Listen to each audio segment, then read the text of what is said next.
I talk about this and I debate this all the time, and I debate whether Jesus was God or whether he even claimed to be God and all of this kind of stuff. But for me, the undeniable thing is that there's this extraordinary historical figure who did something extraordinary. And there's something really weird that happened that caused a bunch of people to start quite early on worshipping him, which is a very strange thing to do to a human being, especially in a Jewish culture. And so, to me, getting at the Gospels from a scholarly perspective helps me to understand who this historical figure was. That's the thing I'm really interested in, almost in the way that somebody might be really interested in Julius Caesar or in whether the Iliad, whether the Trojan War really happened and whether that kind of stuff. I sort of take this approach. That feels to me like that was your point of entry. Yes. Yeah. But you've had such a journey and you've met so many amazing people and you've debated so many different angles and things. Yeah. Where's it led you to? It's led me to, well, I used to be quite on board with the new atheism stuff. I've spoken about this a lot on my show. What does that mean? You know, like the sort of Richard Dawkins, Christopher Hitchens, it was really popular, the debates that they were doing, they called it new atheism. Yeah. And it was this body of like atheist thought with the God delusion and this kind of stuff, which was really popular. And it had this sort of quite strident, debate me bro kind of attitude. And I was really swept up by that. I thought that was really exciting and cool. And I was beginning to sort of shake that off and grow up a bit, essentially. And then running the podcast, what I've realized is that this is far more interesting and intricate. And I would say plausible than I'd given it credit for before. So, I'm still not a Christian. Some people say to me, like, it's a funny word though, that anyway. Yeah. Like I'm less and less certain about the word. Yeah. You know what somebody said to me the other day? You're like this. The period of greatest growth ever in the history of the church was from 33 AD to 350. Yeah. And during this time, there was no church buildings, no sermons, but no singing, and no Bible. Yeah. And like we get very tied up in all of those things and the labels and even the phrase Christian. Yeah. It's like I'm not sure where, for me, it feels quite like man-made, these sort of words. Yeah, and that is where I can definitely agree with, especially a Christian of your kind, which is to say someone who will say that and recognize that. Because some people place a lot of stock, particularly Catholics, they place a lot of stock in church tradition and the traditions that developed after Nicaea. And I look at that with a similar kind of man-made skepticism. And I think to myself, like it also gives me license to when I look at the New Testament and I think, some scholars think that Paul maybe didn't write that letter and that's a big problem. But for someone like me, it's like, who cares? If I decide that Paul didn't write 1 Timothy, then I'll just look at the rest of it and I'll try to work out what came between the lines. A good friend of mine said to me once, when there's all this discussion about whether we have the real words of Jesus and whether the Gospels are accurate and whether it's all apocryphal stories, he said that because these were written from early church traditions, Jesus was a real man who was doing real things, we can still know a lot about the character of Jesus. He said, imagine if, for example, have you heard of the Churchillian drift, where like quotes get attributed to Churchill, even though he never said them? Same thing happens with C.S. Lewis. Yeah. And he said, imagine if the only information you had historically about Churchill was a book of apocryphal quotes that he never actually said, but that people believed he said.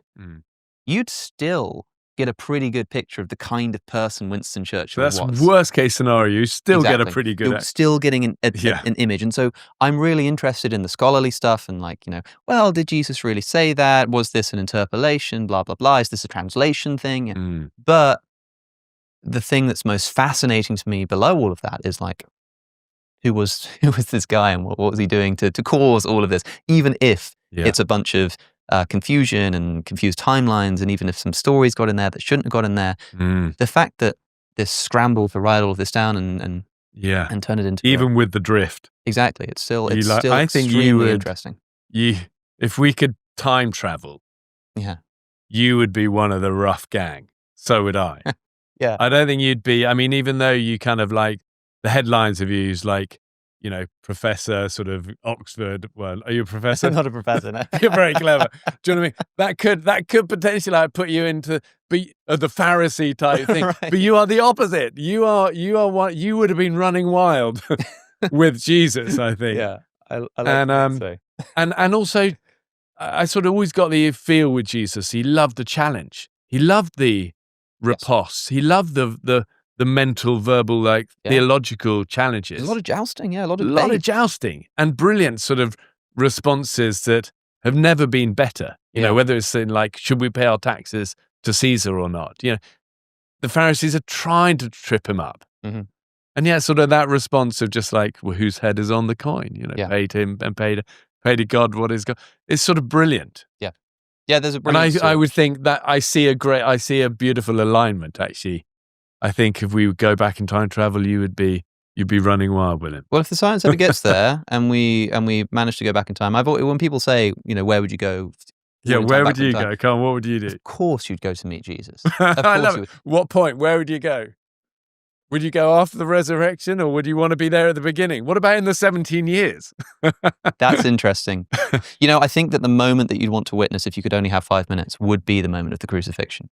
And the reason is that you would see that this was a man, the crucifixion happened, you would see whether the curtain tore, whether the sky opened, all of that kind of stuff. And it would give you all of that. I mean, But they keep finding evidence for like the, I think in the sort of, you know, the star stuff and they said there was like the solar eclipse. The solar eclipse. I've actually done it. It's the exact kind of like That's really interesting. It's really interesting.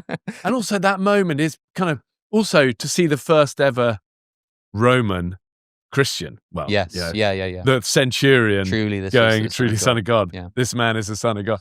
But then part of me That's interesting. You go to that moment. That's kind of cool. But part of me would say, although, you want to see the resurrection, you want to see part of me wants to say I would just like to meet him walking along during his ministry and just say, listen, man, I've got 5 minutes. Yes. Who are you? Like, are you the real deal? Are you Messiah? Are you God? Are you claiming to be God? Like, that's what I'd want to do. I'd want to ask that question. And I mean, where would you go in Jesus' life? So 5 minutes. So it's so interesting, isn't it? Yeah. Yeah. I don't know. Yeah. I think,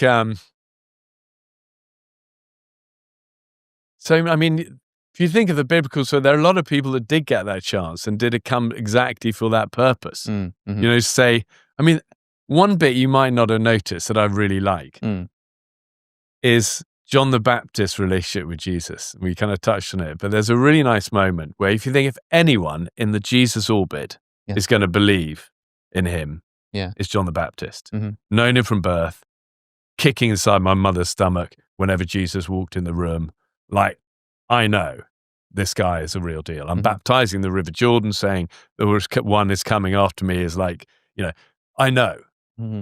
And yet when he was in Herod's prison and he gets a chance to get a message to his disciples, the one thing he says is go back to Yeshua and just ask him, you really are who you say you are. Is it you? And I love that because like, if even John the Baptist had doubts, because of he's like being tortured and in a brutal prison and like we're human, you know, then I can have doubts. And it's like, he's been a real hero of mine, actually, John the Baptist. Me too. I think he's my favorite person. Well, it's interesting you say that. So interesting. I'd be interested what I like about him is that everyone always, Jesus says there's no one being greater. Yes. He is the number one in the prophets, That's number right. one. And I always think like, we think to be number one in life, you've got to be like a leader. You got to be like, I would think Moses or one of these people, like on top of the mountain, the big beard, the loud voice, the authority. It's how we're brought up to think these are our people in our lives who are the leaders. Mm-hmm. And yet it was the rough one who lived off the land and was wild and just loved this Yeshua character. You know? Yeah. And he said, no one better. Why do you like him? I think he's fascinating because he seems to be this sort of precursor to Jesus in a weird way. He's the introduction to Jesus. There's a bit of mystery as to who he was and why he was baptizing and why he found his way into the wilderness and what it means to preach a baptism for the repentance of sins and why Jesus would need to undergo that. All of these questions are so interesting. There are also communities of people who particularly revere John the Baptist. There's a group called the Mandaeans who are like this Gnostic sect who think that John the Baptist is the most important prophet. Now they see Jesus as a false prophet. Actually, there's this whole historical like fascination with John the Baptist because and it's also the insistence early on that he is not the Messiah. You do it keep saying I'm not the guy, which implies to me that at the time there were lots of people who thought he was the Messiah, and because they That's what happens. People want to think somebody's great, and then the power goes to your head. And when Herod Antipas first hears about Jesus, he goes, this guy is John the Baptist reborn in the Gospels. And so what was John the Baptist doing if when he hears this Jesus guy, it reminds him of John? So it seems like John the Baptist had this incredible ministry, and he must have been doing all kinds of interesting things, and there were all kinds of people who thought he was the Messiah. And so, and we only get clues to that in the Gospels. And so I'd be fascinated. Do you know what? Maybe I'd go to the baptism. So I'd love to meet John the Baptist. With the sky open. Yeah, that would be pretty cool to see too, Because if you see that, then you know. Because you can't fake that, So in a way, that's as convincing as a resurrection. Because if you're there and you literally see this guy open the voice of God going, this is my son. And the dove, you kind of get a proof of the Trinity. Well, it's like... You get to meet John, and you get to see Jesus. It's all there. I think you know what? that they might be all the saw moment. all these things. And yet the next day, they would go, well, not so sure. The clouds could have, and was it thunder that sounded? And that dove, there had been a few doves around that day. Never enough. What I do know, though, is that I speak to a lot of interesting people. I speak to some scientists. If I ever meet one who tells me that they're onto something with time travel, I'll know who to call to go back and meet John the Baptist. I love it. Bear Grylls. Thank you for your time.